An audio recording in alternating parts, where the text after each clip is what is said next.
Hello, everyone. Welcome back to the Energizer podcast. This is episode 2. I'm Quince Younger, your host. I'm here with Tyler Smart, senior from St. Joe's. Tyler, it's an absolute pleasure to have you on today. I know you guys just came from a game, so if you kind of want to introduce yourself there and talk about the game a little bit.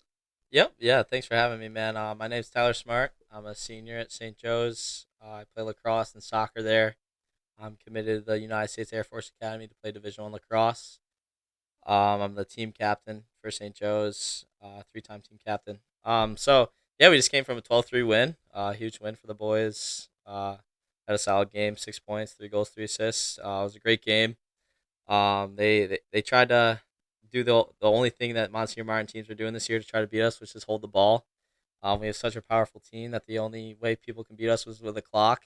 No one's done it, but they try to. So it's really frustrating when they try to hold the ball the whole game and then they turn it over and we get it and then we try to force something just because we're excited to have the ball. But yeah, we had a great game, 12-3 win. So kind of caps off a final competitive league game. I would say we still have to play St. Mary's and Timon, but those guys are rebuilding, so those are great wins for us. But it was kind of our final competitive game, I would say, in Monsignor Martin regular play. So we clinched the regular season championship in the 1 seed, and so we'll have a first round bye and be the 1 seed throughout the playoffs. That's good to hear. Yeah. So, kind of diving right in, we'll talk about, obviously, you have the St. Joe's season finishing up, and I know you play Sweet Lax. If you wanted to kind of just give some insight on what both teams bring to the table for you. Yeah, it's a lot different, I would say, and I'm not the only Sweet Legs player on St. Joe's, so there's a couple guys that can relate to this on the team. But we have our spring season and then the off season with St. Joe's, and then over the summer and fall, I played Sweet Lex. So Sweet Lex is, I would say, the talent pool is way bigger because you're playing against the best kids across the country.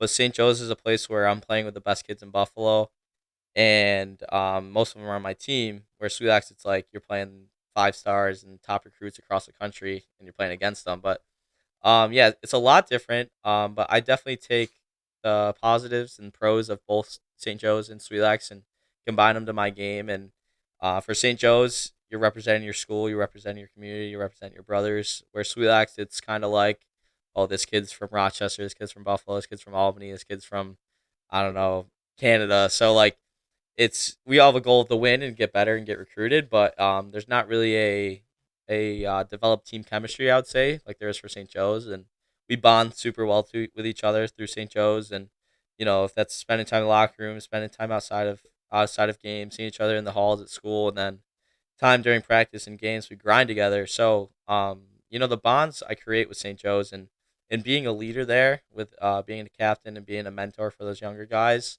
is something that I'm really proud of and I'm honored to be. And I think that's a huge aspect of my game with St. Joe's is being that guy that leads everybody and being a leader. I've taken that and applied that to Sweet Lax and applied that to my game overall. And then Sweet Lax, it's just you have to play at such a high tempo and everybody's a super high skill that you're expected to play your best every single day. And that'd be in the summer when I've been playing lacrosse for 3 straight weeks, haven't slept in my own bed in a month, and I'm playing against top recruits in the country, and I have to go hard every rep, every dodge, every offensive possession, and I think that's what's upgraded my game to the next level is being able to grind like that. Yeah, yeah. That's good to hear. Obviously, like I said, both teams bring a different kind of lens for you to look into. Obviously, the skill portion is there for you, so you really don't need. I mean, like you said, you develop and work at it each day, but you have a base there. But the St. Joe's aspect, kind of like you said, brings you a feeling of leadership, which is really good to hear. One thing I wanted to ask you about, like you said, you have it's pretty apparent the skill that you have on St. Joe's, and one of the guys, being a goalie myself for hockey, Evan Gallo. I Yeah, mean, he's really good, right? yeah, I mean, yeah, he's kept you guys in games. I've seen highlights. for sure. Obviously, he's highlighted all over the Marauder Lax page. So, what would you say is like? Do you think that your goaltending and defense is also a huge strong suit for you guys? I know you're a midi, and it's offense and a little bit of Yeah. defense. But what would you say defense and goalie is your strong suit as well? Yeah, I would say this year is one of the best years where we've had a better overall team. Um, I mean, last year we got the state championship. We actually went up 4-3, And then the third quarter, they had a Division One faceoff guy, and they went on a 7 goal streak, and we ended up losing 13-7. So just stuff like that. It's the point where if you don't have a complete team, you can't reach the final destination of a state championship. So Evan's my best friend. We've been best friends since middle school. We played with each other since then. We met through lacrosse, and he joined Sweet Lex a year after me. So we played with that, and just spending the times with tournaments with him and getting closer with him, being in the same hotels and stuff. It's been a blessing. He's my best friend.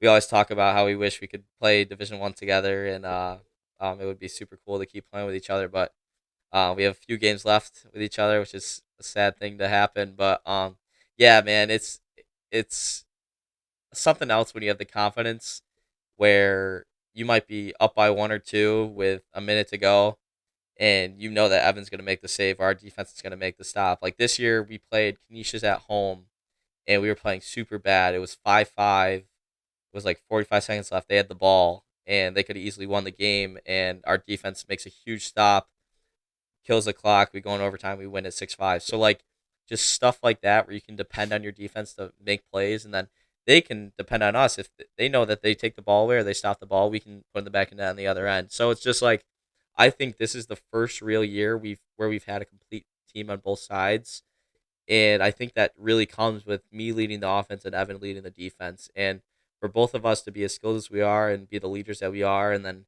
have the connection together through our friendship, it helps the team in a tremendous way, and I'm super proud of it and super happy about it. Yeah, I mean, I know you talk about school in general too, kind of getting that aspect out of you. Yeah. So, I know you're a pretty smart kid. You're committed to D1, obviously, to the Air Force Academy, which is really good. So tell me a little bit about, your kind of your academics and how that plays a role into your lacrosse life, and how that helped you throughout the college recruiting process. Yeah, academics have always come first for me. Both my parents work in the educational system, so they've always installed in me what it means to be a great student and what it means to put academics first. So I actually went to a public school for middle school, West Seneca West. So coming to St. Joe's, it was a little different with the level of academic rigor that St. Joe's offers, and it took a while to get used to. I will admit, my freshman year was tough to get used to the level of homework and the amount of tests and quizzes. But over my 4 years, it's you got to put in the grind, so then you're better prepared for college. I mean, we're a college preparatory school, and it really paid off. And I'm so confident going into college where I know that I know I have good study habits. I know I can complete my homework and do well on tests and quizzes. So being a great student comes with the work ethic that I put into sports, putting that same amount or even more into academics. So if that's coming home from practice and I have 3 or 4 hours of homework, knowing that I have to get a right amount of sleep, have to eat right for my athletic performance, I still have to do that stuff for my academic performance. If I have a game like at 7 o'clock and then the next day I have 2 or 3 tests, I know as soon as I get home or like before my game, before we leave, I need to study and use that time wisely. I can't just sit around and not do my homework. But you know, having success with academics goes hand in hand with having success in athletics. And I think getting recruited, a huge thing that helped me was I could tell coaches that I had a 4.0 and had super good grades. As soon as I send my transcripts, they become more interested in you. And because the talent pool for lacrosse is this big, but the talent pool that has good grades might be that big. So Yeah. you could be the best athletic athletic lacrosse player ever, but if you have a 70 average and you're not performing well in the classroom, coaches are going to shy away from that, and they can't fix that. That's on you. So I think getting recruited Division 1 really came from my obviously my lacrosse skill, but and then my athletic skill as well, but my academics, and that helped me tremendously. And I think that the work ethic I put into academics perfectly translates to the field as well, because I grind from 8 to 2:30 at St. Joe's. I don't stop grinding until after practice. So like stuff like that, you build those healthy habits. They just become normal for you, and they become second nature. So those are really helpful. Yeah. So talking about time management, I mean, like you said, you have your academics, then you have your lacrosse. So you're in school 8 to 2:30, and then after your practice for a couple hours, and then you're home, and like you said, you have homework. So kind of, if you don't mind walking us through, your time management with training as well. Weightlifting, Yeah. shooting, passing, whatever it may be. What do you do that helps you make sure that each day you're getting the right amount of reps or you're getting the right amount of homework done so that you can be at your best and better at the next day? Yeah, for sure. As a freshman and sophomore, I had to take the bus to school, so I lived in West Seneca, so that's a good 35-40 minute drive to St. Joe's. So I would get picked up by the bus at 6:30, get to school. School started at 8. School goes at 8 till 2:30, and then practice would usually be like 4 to 6 or 4:30 to 6:30. Get home about 7:15, shower, eat dinner, everything, all that, and then start my homework, and it would be 8:30, and I'm trying to get to bed at 10 o'clock. So, using that time at St. Joe's, if it's a free period, free time in class, and then using that time before practice, a lot of guys just, go sit in the locker room on their phone or something like that. But as soon as 2:30 hit, I'm thinking, okay, I have an hour or I have an hour and a half to get this homework done so then I don't have to do it after practice. And, focusing on stuff like that is what translate to a healthier overall academic success and athletic success. And I think a huge thing I did was started having a planner that really helped me stay on top of that academics. And then, while I'm studying, it's not, okay, I'm going to study for 2 hours straight and hopefully cram all the information in my head. It's taking breaks, having set times where you're going to focus, and then having success with studying. And then in the off season, it's a little different because I played soccer this year. I played JV Maroon soccer my freshman year. Got pulled up for playoffs. Then I played varsity my sophomore year. I took last year off of soccer actually to focus on recruiting and playing fall lacrosse. And then I joined the soccer team back this my senior year, which I'm so happy about. Got to win a state championship with the guys.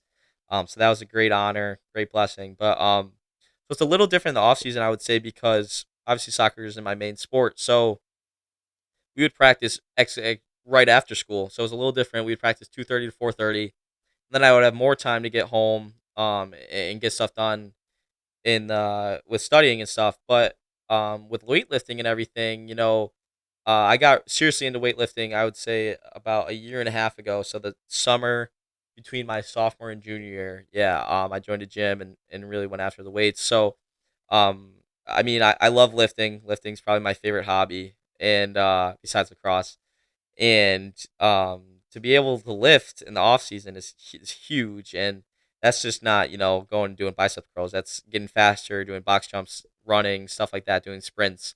So, over the summer and over the fall and in the winter as well, I trained every single day. And I would sometimes train twice a day. If that's going to the gym in the morning and then going to shoot at night, that's a perfect day for me. That's what I love. So, Yeah. um, it's it's easy to train in the summer, I would say, because you have the whole day, obviously. But um, in the fall and the winter, and I worked over the winter too, so that cuts into your time. So it's it's not easy to create those study habits and the habits that you have to stay on top of academics.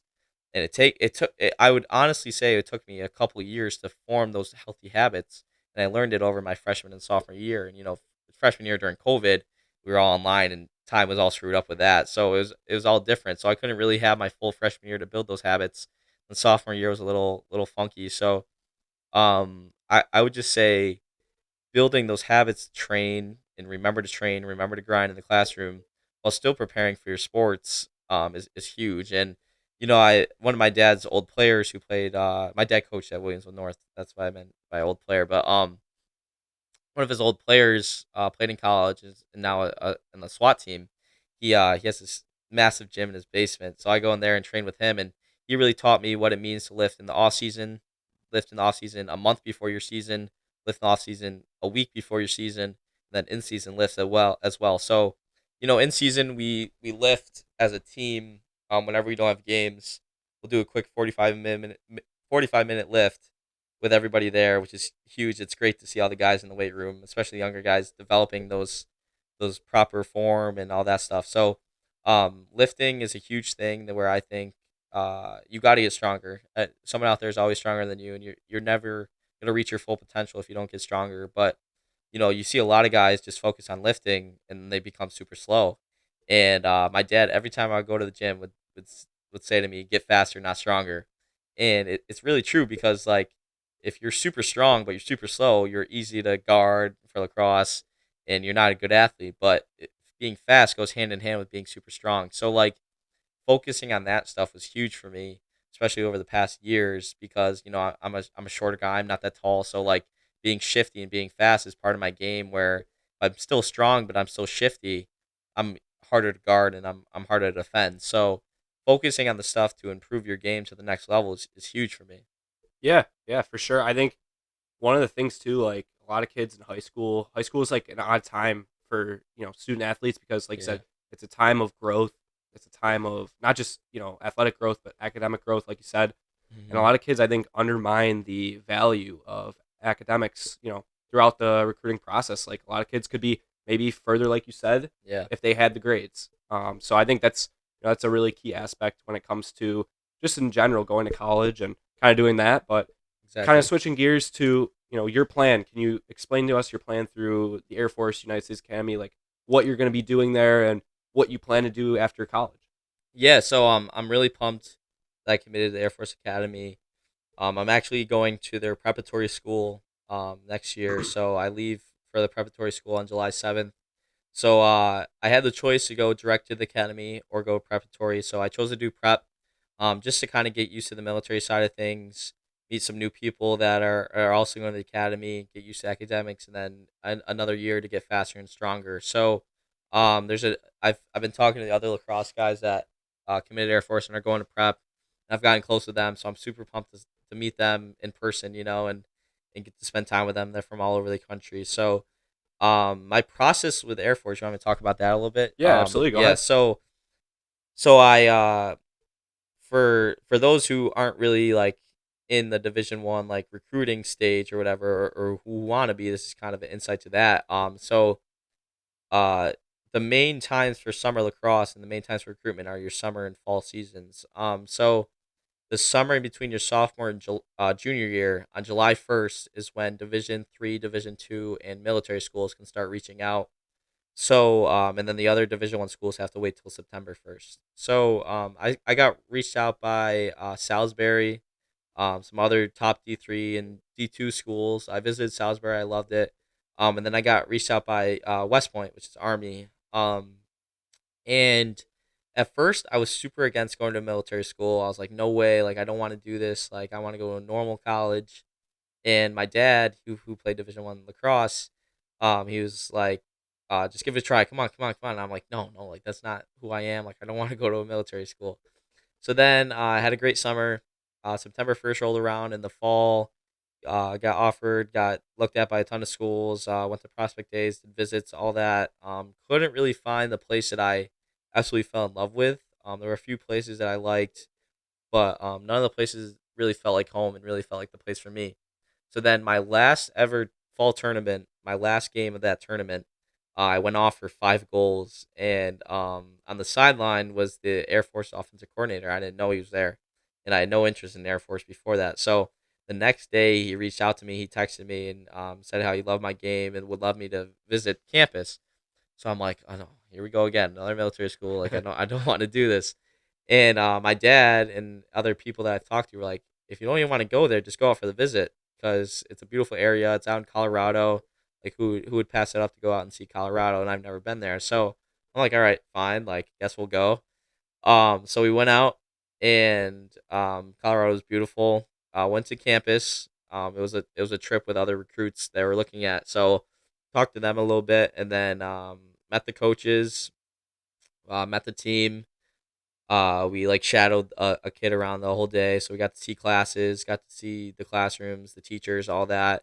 And I absolutely fell in love with the place. And leaving that day, and we are gonna go to practice the next morning. Me and my dad were talking. I'm like, this is the place for me. Like I absolutely loved it. There was so many positives about it. Everything like fit for me, the kind of person I am.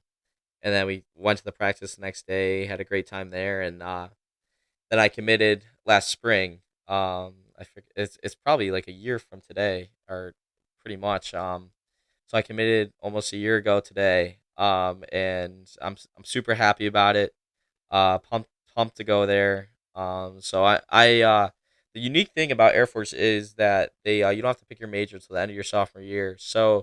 Um, so if my freshman and sophomore year, I'm gonna take like kind of my basic classes and like the math, the English, all that stuff. And then I want to be an attorney, so I would be a JAG for the Air Force, which is like an attorney who advocates for the Air Force. So I would take legal classes there, and then I would go to law school. And so I don't know if you know this, but I go to Air Force for free. So my payment towards Air Force for the 4 years of school is 5 years of service. Yep. So during my 5 years of service, I can serve as a JAG for the Air Force. And after my 5 years are up, I can choose to stay, continue to be employed by United States Air Force, or I can leave and go start my own law firm or something like that. So I'm not really sure what I want to do yet. And who knows? Maybe I get there and I fell in love with something else and don't want to be an attorney anymore. But I learned how to fly planes, learn how to jump out of planes, learn how to shoot like missiles and stuff, like all that stuff. So it's super fun, and I'm so blessed to have the opportunity to go there, and I'm super pumped for it. So I can't wait for the next decade of my life with the United States Air Force. Yeah, that's great. And like you said, you kind of talked about how you're gonna go to the preparatory school next year, which is gonna set you up great for success. Obviously, it's gonna help you develop in the classroom and get used to the social culture there, but it's also gonna help you develop. So when you get to that D1 and you're playing, you're in it. You're in it to Yeah, win it. exactly. And talking to you, if you do pursue the law path, the Air Force gives you an option to be successful. Yeah. Even after college, you can still be employed. And obviously, like you said, with your demonstrated work ethic, like this should be just another step up for you. So Yeah, yeah. The cool thing was it was when me and my dad would talk about me getting recruited. We always talked about three things. It was, can you fit in the lacrosse program? Can you fit in the academics? And can you fit into the life side of it?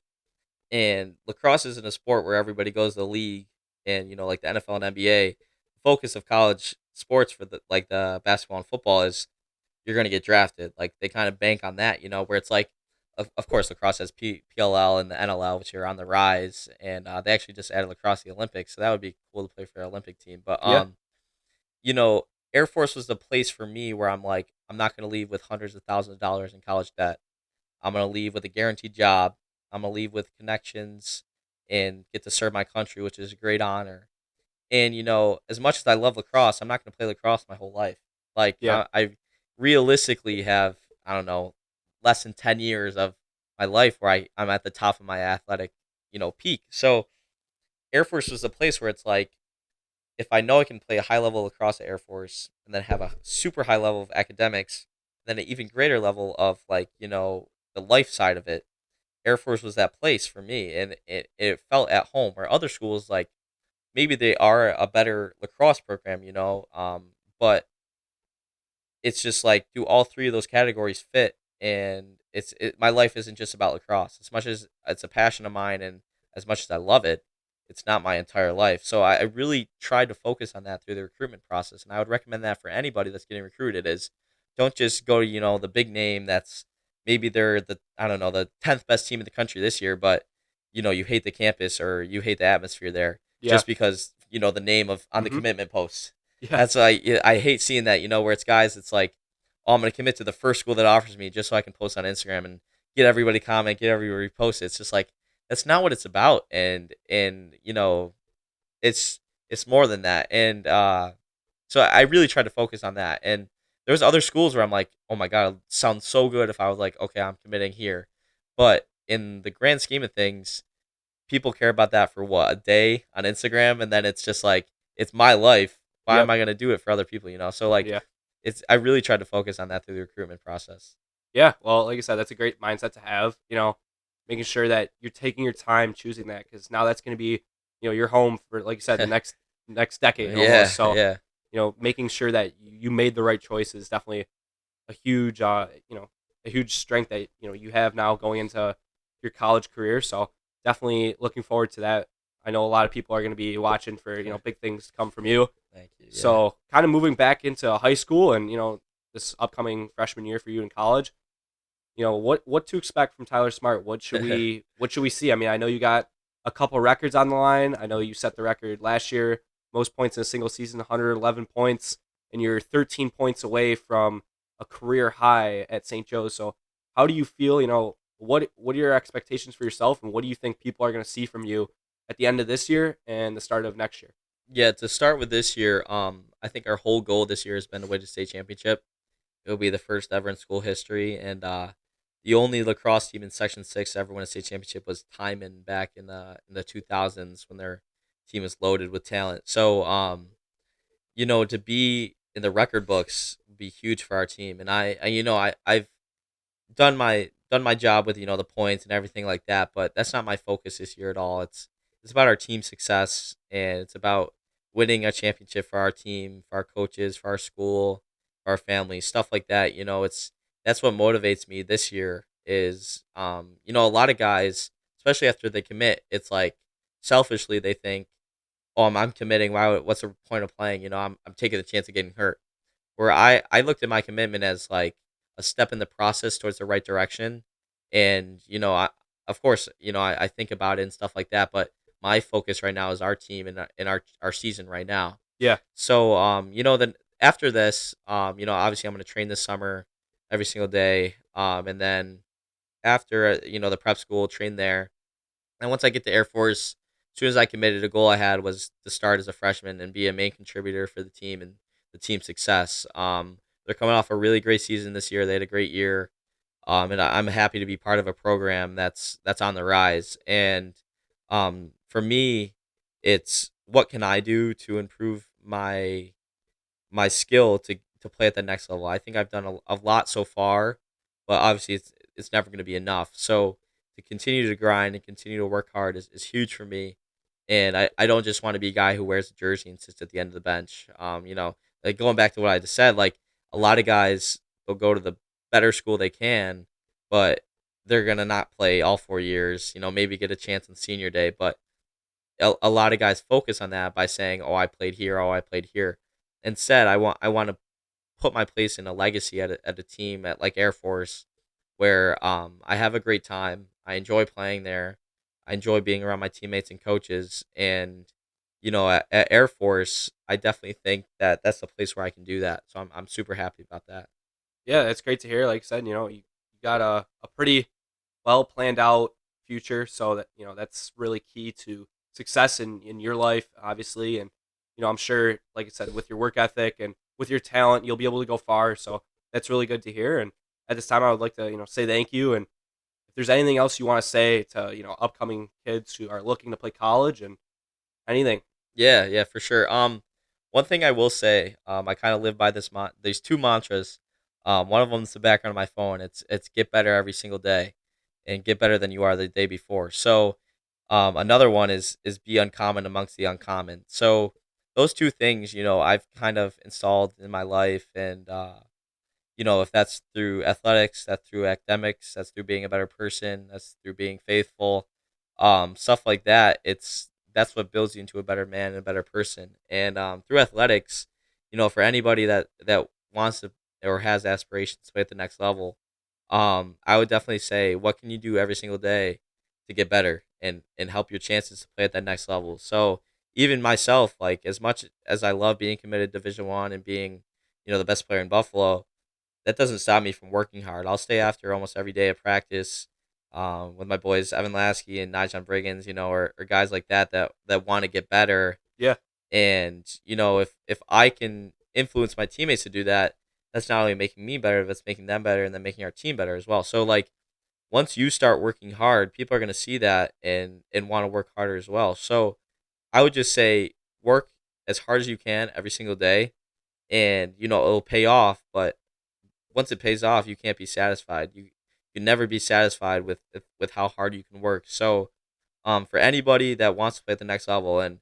even though if you have dreams to play Division 1, there's a ton of good Division 2, Division 3, even JUCO schools where you can have a great career and play great lacrosse. That's what I really love about lacrosse right now is it used to be, Big Ten, ACC. If you don't go to those schools, like you're not at a high level, and like the Syracuse's, the Johns Hopkins, all those teams had the best guys. Where now lacrosse, I mean, it's not like the big four of sports, but it's on the rise where there's players popping up from Oregon, from Texas, from Utah, like not the Northeast hotbeds where it's people are going to these schools like I don't know, what's an example like like the Patriot League or schools like that where it's these teams are fighting for a national championship or like these D2 and D3 teams are loaded with talent and it's really exciting to see for the sport. And lacrosse is this is the fastest growing sport in America right now, so it's really making me happy to see that there's a lot more kids. At Joe's right now, we actually this is the first year in a while that we've had two JV teams. There's over 80 kids Yeah, part of the lacrosse program, which is insane. And that is. Yeah. it's really exciting to see, and I think that's a true testament to how good we've been, how good the coaches are, how good the program is. And as much as I hate leaving, I'm excited to see the future of St. Joe's and the future of Buffalo Cross. And maybe one day never know, come back and coach, Yeah. come back and help out with the program. Me and Evan have always talked about that, come back and coaching together. So just stuff like that. It's just like that makes you even more excited for the sport of lacrosse. And I think lacrosse is a sport where it's like, I think it's one of the most unselfish sports because we've not always gotten the respect we think we deserve with lacrosse. Where it's like, if you see another team doing really well and getting like attention on social media or something like that, everybody in the lacrosse community goes to it and like loves it instead of beefing over Twitter or something like that. So I think lacrosse is a great sport. I definitely would recommend it to anybody. It's pretty easy to pick up if you're an athlete. Deion Anderson, Deion, Yep. Deion and Steve, as good as they are at football, they're committed to play college football. They're some of the best lacrosse players I've ever seen, and they picked up a stick. I don't even know, sophomore year maybe, and at first they couldn't pass and catch. They didn't know how to cradle anything. And the other day of practice, I stayed after with both of them, and then Nijon Briggins because they wanted to learn how to shoot right. And they clear the ball down the field, and then they get to shoot, and it goes 15 feet over the net. So they're like, teach us how to shoot. Like we want to shoot like you. Like if we're gonna get to these opportunities, we want to be able to finish. So I stayed after them for like 30 minutes after practice and taught them how to shoot. And now they're ripping lasers. So it's like lacrosse is a sport where people are gonna help you get better. It's a competitive sport, but people want to see you do better. And if you're interested to play lacrosse and you're an athlete, we can make you a lacrosse player kind of thing. So it's really exciting to see, and I'm happy about it. Yeah. Well, at this time, like I said, I want to say thank you for coming on. Obviously, your insight. Best of luck to you and your team. Obviously, you'll have a bunch of people supporting you, family, friends, the Rowdies. Can't wait to pop Yeah. up to the game. So, just want to say thank you for coming on, and also make sure you guys stay tuned for Power39 Athletic Clothing. I'll put all the social media links down below, including Tyler's. So make sure you check out his account, check out his highlights, and best of luck to you the rest of the season. Thank you. Thank you, man. It's a pleasure being on here. Thanks for Yeah. having me. Thank you.